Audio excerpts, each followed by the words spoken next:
It's clear that the degree of efficiency of industrial construction, and more specifically brownfield projects, impacts the bottom line.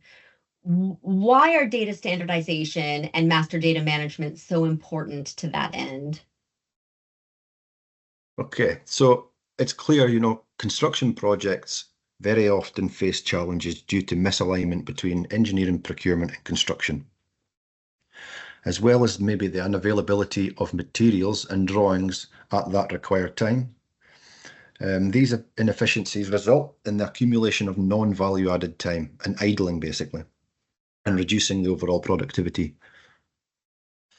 To address these issues, MODS is developing a standard enterprise-wide data management and validation center.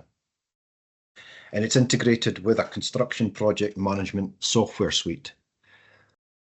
Together, these two areas provide a platform which enables seamless data sharing across an organization and its departments. A lot of the times in brownfield projects, especially on aging assets, there's silos of data.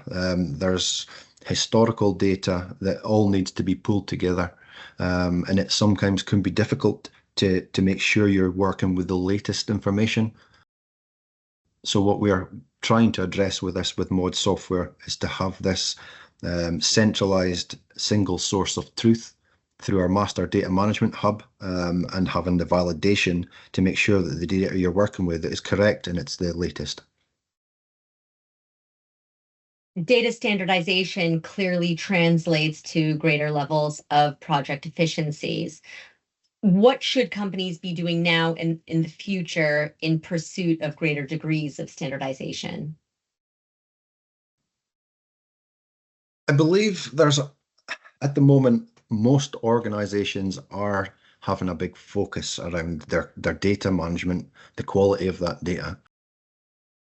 I've heard from many of the people that we've spoke with, they've already got dedicated teams in place and departments that are actually looking to make sure that the data they've got they're working with correctly. These teams are analysing, understanding all the streams of data, their storage locations, and trying to pull this all together. In many cases, organisations may not even be aware of the full extent of the data they possess. So that's adding a huge complexity. The volume of data, and how they actually interact with that data. But yeah, what I would suggest is to have one kind of dedicated team with a responsible resource for data governance, how it should all be shaped together.